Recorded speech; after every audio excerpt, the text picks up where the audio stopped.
Grace to you and peace from God our Father and our Lord and Savior, Jesus Christ. Amen. So we have a question before us today, and it happens to be the same question that Pontius Pilate uttered many years ago. You see, there was this Jewish rabble-rouser named Jesus who had been brought to him by the Jewish leaders. They wanted Pilate to sentence him to death. And since Pilate was the Roman ruler of Jerusalem at the time, well, he absolutely had the power to do that. So Pilate questions this Jesus to find out exactly who he is and what he's done. "Are you the king of the Jews?" asks Pilate. And when Jesus does not give a direct answer, Pilate presses him more. And Jesus finally mentions that his kingdom is not of this world. And Pilate pounces, "So you are a king?" he asks. And Jesus responds with this: "You say that I am a king. For this I was born, and for this I came into the world, to testify to the truth. Everyone who belongs to the truth listens to my voice." And to that, Pilate responds, "What is truth?" And the scene ends there. That exchange occurs in John chapter 18. And from there, Pilate sets in motion the events that will eventually end up with Jesus hanging on the cross. What is truth? That was Pilate's question. That's our question as well today. Because our gospel lesson this morning speaks of truth in a very particular way. Here's again what it says: "If you continue in my word, you are truly my disciples, and you will know the truth, and the truth will make you free." So what is this truth that we should know? What is this truth that will make us free? Well, to get at that, let's go to the scriptures first.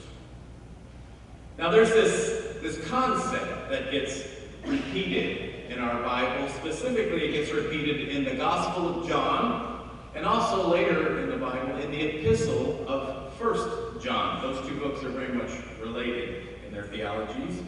And in them, they draw a contrast between two very different principles. On one hand, you have the things of God, as manifested in the teachings and actions of Jesus himself.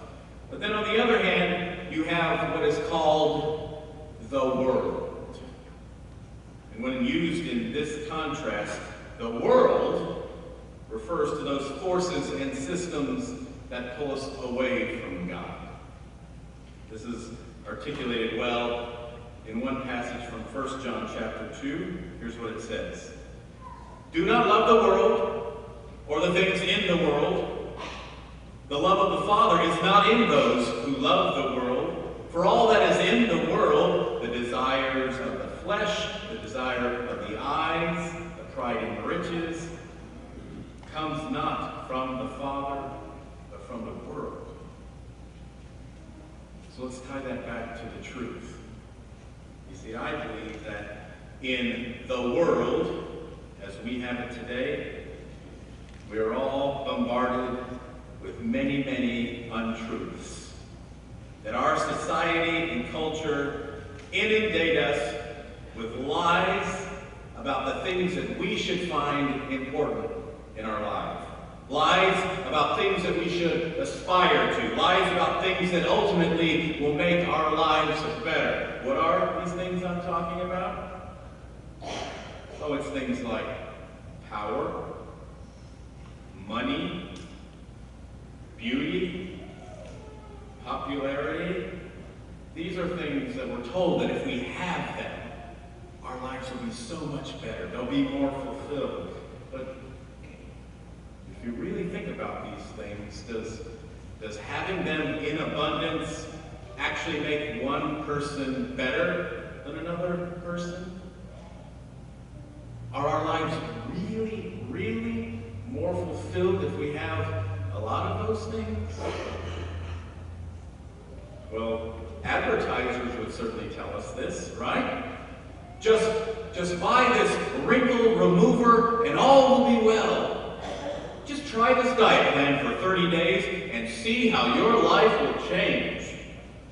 Just invest your money with us and all your future dreams will come true. But you know, it's not just advertisers. You get it from all over the place.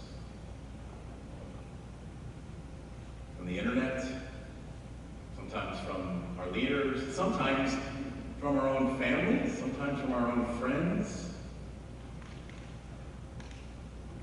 We sadly place a priority of these things of the world. Why?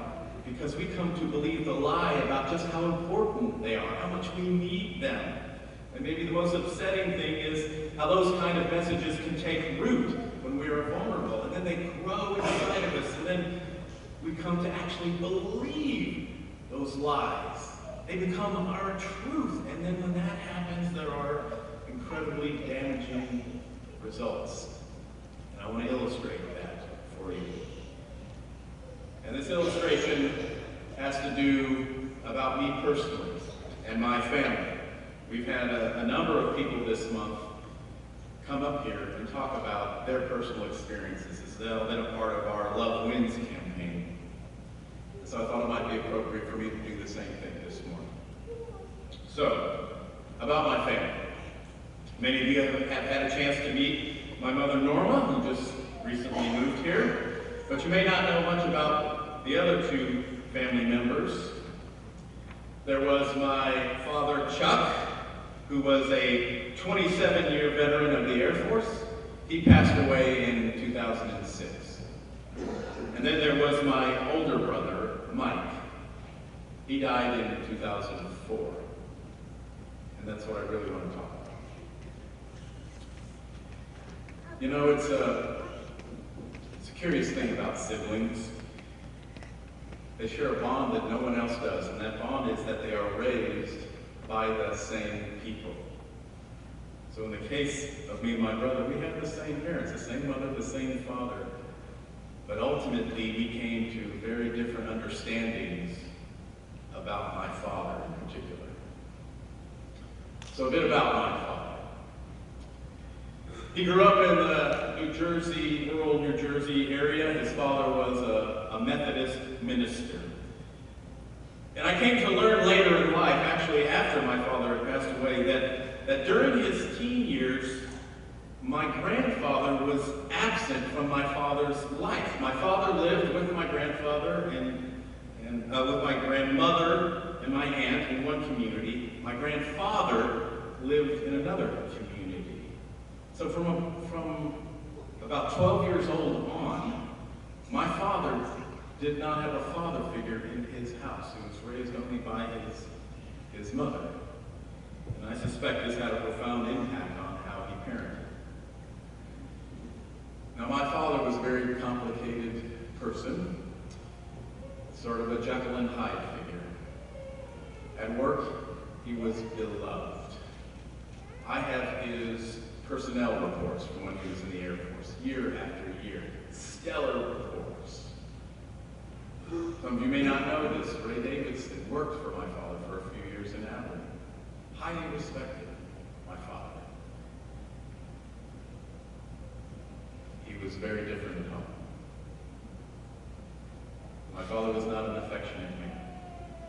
Not physically, not verbally.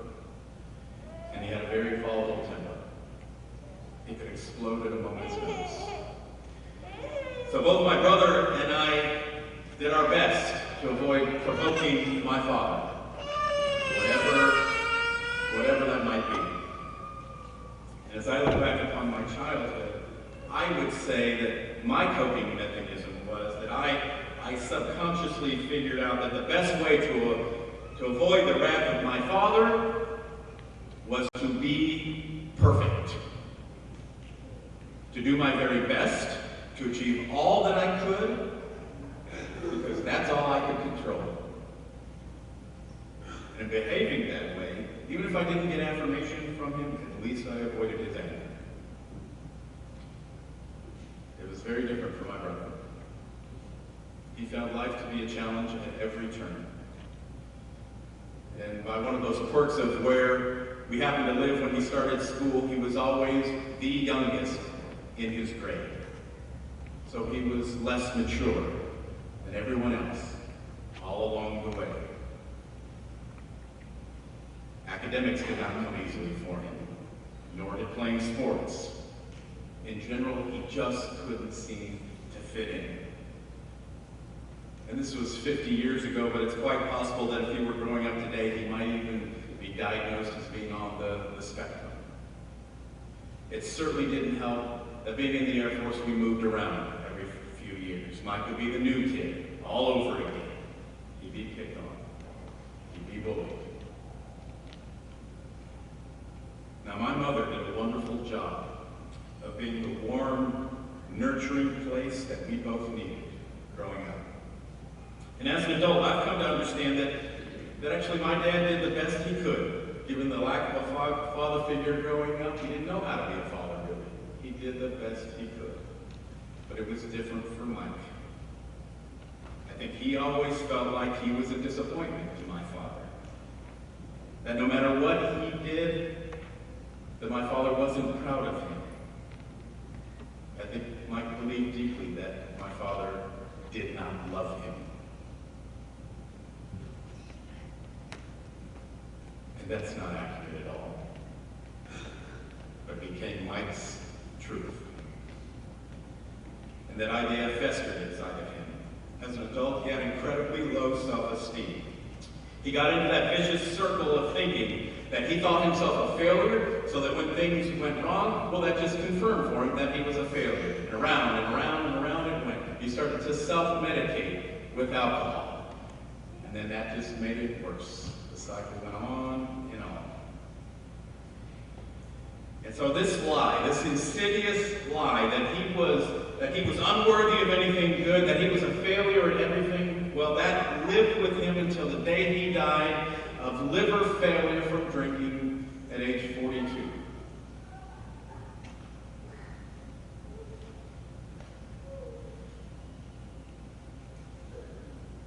Now, we all have lies that we hold on to, that fool us into wrong-headed thinking. I still live with the lie that I learned all those years ago. I still try to be perfect in everything I do because weirdly my self-worth is tied up in that idea somehow. I get really down on myself when I fall short, when I disappoint myself. And you know what? It's way easier for me to offer grace to every one of you than it is to offer grace to myself.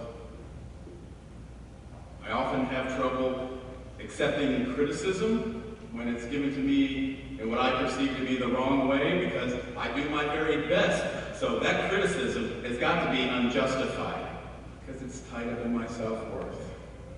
I still believe those lies that somehow I can control things through my behavior even though I really can't. Now for you, the lies you live with, the lies you tell yourself, those are going to be different. But they're there.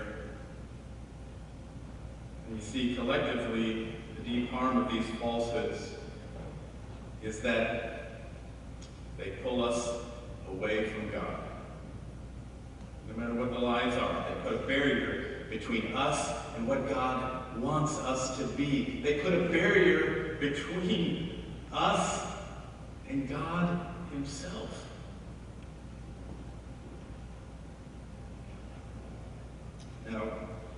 Now this is Reformation Sunday, where we celebrate the Reformation. So I think it would be appropriate to bring Martin Luther into this discussion. He actually had something to say about this, believe it or not. Now he takes a more expansive view of the topic, but he talks about things like sin and the evil one. But it absolutely is what we're talking about, so here are his words. The sin, underneath all of our sins, is to trust the lie of the serpent that we cannot trust the love and grace of Christ and must take matters into our own hands. The lie that we believe the world and not what God tells us, so we do things on our own. A fundamental part of the Protestant Reformation was recapturing the idea that our salvation in the life to come, but certainly our salvation in the here and now, that this salvation is entirely dependent not on us, but on God. And the love of God through Christ Jesus. We are saved by grace through faith, not of our own works. So I want you to hear once again these words from Jesus from our lesson today. If you continue in my word, you are truly my disciples, and you will know the truth, and the truth will make you free. The truth that Jesus is describing is the sacrificial love that he has shown, the love that he offers to us today and every day. The truth is, and hear this loud and clear, you are loved by God, dearly and personally, as am I. And this is a love that can overcome the lies that we tell ourselves. Lies about what might be fulfilling in this life, or lies about what we may be able to accomplish without God, or even lies about where our own self-worth comes from. This truth of all the ways that God loves us and all the blessings that God wants for us, this truth is what sets us free. It frees us from the shackles of all the things that are holding us back. It frees us to be who God calls us to be and wants us to be. It frees us to love our neighbor as fully as God loves us. It frees us to continue the Reformation today, to reform the world as we see it into God's desired kingdom. What is truth? Well, that was the question that Pilate asked Jesus. But it's the phrase that Jesus said to prompt that question that I want to end with this morning. Here again is what Jesus said to Pilate. Everyone who belongs to the truth listens to my voice. I urge you to listen to the voice of Jesus this morning and to live into that truth. Don't listen to the voices that might be telling you lies, but instead hear Jesus speaking to you today, right here, right now. Here's what he says to you. As the Father has loved me,